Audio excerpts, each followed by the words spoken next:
All right, we are on the record in State v. Kohberger, CR 0124-31665. Present today by video is the defendant in custody with counsel, Ms. Taylor, Ms. Barlow, and Ms. Massoth. State is represented by Mr. Thompson, Mr. Hurwitz, and Ms. Jennings. On behalf of the media petitioners, we have Ms. Olson and Mr. Pedersen.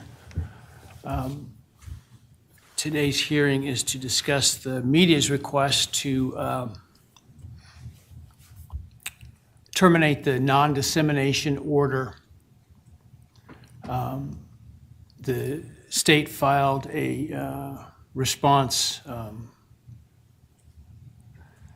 indicating it was no longer objecting to that, and the defense did file an objection indicating that they do have a continued objection to lifting the non-dissemination order. I've read the briefs that have been provided by the parties, and I'm going to attempt to shortcut things here a little bit by asking whether the defense, who is the objecting party, has anything additional to add beyond what it had in its briefing before. I don't know that I need to hear from, frankly, the petitioner. I think the briefing was adequate, so let me just start with Ms. Taylor to see if there's anything else she wants to add. Your Honor, there is not, but if there's further argument, Ms. Barlow will be making that argument on behalf of the defense. All right. And to be fair, Ms. Olson, was there anything you felt was important to add that was not contained within your briefing? Your Honor, we would just briefly say in response to the defendant's brief, we certainly understand the expressed concern about the media coverage of their client. We don't think continuing the non-dissemination order helps that at all. It simply continues to limit the ability of the members of the press to reach out to the people who know the most about the case. It doesn't obligate them to say anything. We also understand that they expressed that there was a due process right related to the sentencing. I read the case that they submitted. I think that there is obviously a due process right at sentencing, but I don't think that case is really it doesn't provide any guidance to the court here, because that was about information provided to the court, and given the very limited scope, and we understand it's very important, but given the very limited scope of what's to be decided at the sentencing, we don't think the arguments that Mr. Kohberger made should outweigh at this stage the First Amendment rights of our clients. Thank you, Your Honor. Thank you. All right, in light of that response by the media outlets or interested outlets, Ms. Barlow, do you want to add anything? I would only say, Your Honor, as this court is well aware, the publicity in this case is so extensive and emotions are already so high that adding fuel to the fire of media interviews or a rush to interview people as they leave the courthouse or enter the courthouse would only increase the concerns that the defense has. And even though the plea has a specific sentence attached to it, as this court is well aware, things happen in plea hearings and, sentencing hearings. And to minimize the possibility of that, we request that this order stay in place. All right, thank you. All right, as the court has considered the petition, frankly, the court was prepared at the time the plea was entered to lift the non-dissemination order in order to give the parties time to evaluate that and to ensure I wasn't missing anything. When both sides objected, I agreed to continue the non-dissemination order. I also indicated that I would have the potential to look at that again before sentencing, because frankly, I anticipated the motion from somebody, in this case, the Ms. Olson and her clients, was likely to be coming. At this point, I do not believe the purpose of the non-dissemination order, the primary purpose, which is to ensure that we can seat a impartial jury, is any longer at play. The concerns identified by the defendant, while certainly not to minimize those. They are concerns, and they are significant concerns. I do not think, however, the non-dissemination order and the right of the public to information is outweighed or outweighs those rights, I should say.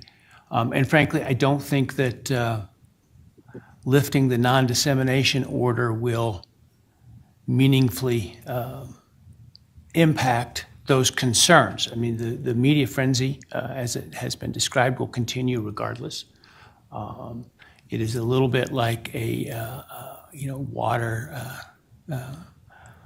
will find low ground. In this case, the media is going to write about something regardless about this case. The lifting the non-dissemination order does not require the counsel or others who were previously bound by it to speak, and the state has indicated that they don't intend to until after the sentencing. And certainly I would hope that the media interests would respect those positions and give people the space that they need and request. In terms of, for example, the defendant's family and others coming and going at the sentencing, we intend to have, as we did before, appropriate security measures in place to ensure that they, as well as the victims, are allowed to get in and out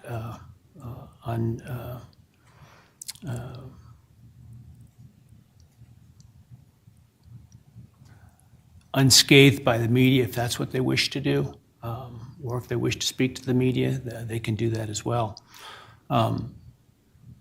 At this point, I just don't think that I can justify the continuation of the non-dissemination order.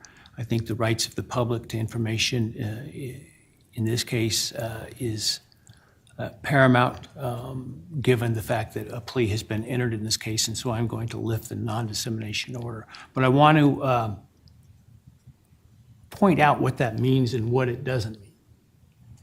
So obviously nobody's required to speak to the media, first of all. Second of all, I want to be clear that the court's prior preservation order to the parties is not lifted and continues to stay in place. And so it's important to understand that those obligations still exist. And then the other thing I want to point out is that by lifting the non-dissemination order, that does not convert sealed documents to unsealed documents. Documents previously sealed by the court are still sealed. Now, I see the media also filed a petition to be heard to unseal everything. I'm denying that outright, the request to intervene, because I think it's premature at this point. So the court will its intent is to, after sentencing, begin the process of reviewing all the sealed material in this case to determine what should be unsealed and what should not be unsealed. That process will include an opportunity for counsel to register any objections to unsealing documents, specific documents, and request to redact certain sealed documents before they are unsealed, or unseal them in a redacted form. I intend to do that in groupings of documents at a time. As I sit here now, my thought is I'm going to start from newest to oldest because those are the ones that I have the most working knowledge of as to the reason for the sealing of the documents, as well as the content of those documents. And so I think I can get through those more quickly. As we move backward in time, it's going to take further or more extensive review by the court to figure out, to obviously review the content of those documents, listen to those hearings, et cetera, and determine why they were sealed and whether that rationale still is necessary, or that rationale still requires the documents to maintain that sealed status. And so before everybody gets out their pen and paper and sends in public records requests, understand those will be denied for sealed records until they are unsealed. And that process is going to take time. And I'm not talking days, I'm probably not talking weeks for that to be accomplished. So I hope people understand patience will be required to get through that, as I'm going to have to review those myself to make those decisions. Now, we may be able to speed things up if neither party objects to groupings of documents or specific documents being unsealed. But it's important to review those because those documents may include information that, pursuant to Rule 32, are not to be made public, including birth dates, social securities, information about minors and victims, and information that would be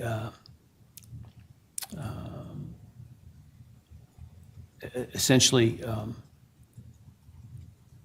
inappropriate to unseal, including protection of individuals from undue harassment, et cetera.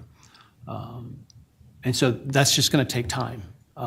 In addition, I'm unlikely to unseal much until after sentencing and after the appeals period has run. Now, I recognize the plea agreement includes a waiver of the right to appeal, but as the parties probably know, the U.S. Supreme Court in Garza versus Idaho has indicated the fact that a defendant waives the right to appeal doesn't mean they don't have the right to appeal.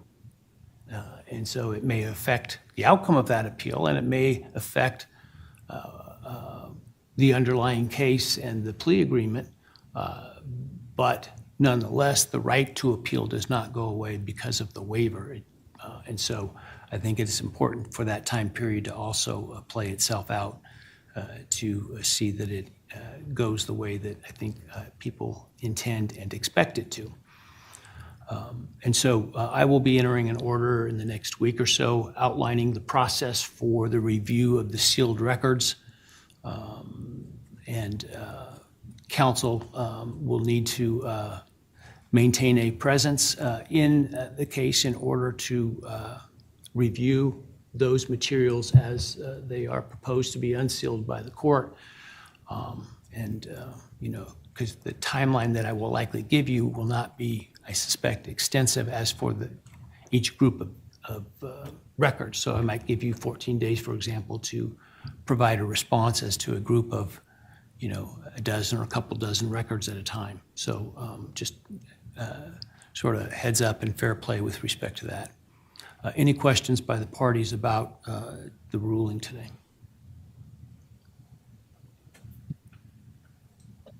Not from the state, Your Honor. Thank you. No questions from the defense. Thank you. Ms. Olson, do you have any questions? And I don't, Your Honor. I wasn't certain if I was included within the parties. I would just say I think that the court's proposed manner of moving forward on the sealed records will likely largely address our interests, and we appreciate the court setting that out in this hearing today. Yeah. If certain records after review maintain their sealed status, it would be at that point that I would entertain requests for me to consider that more formally and to have a voice in that. But I think until I've gone through that process, it's premature, which is why I don't intend to take up your motion, your more recent filed motion at this time. So, Thank you, Your Honor. We appreciate that. All right. And with that, then we are adjourned. Thank you. I'll see you next week. Thank you, Your Honor.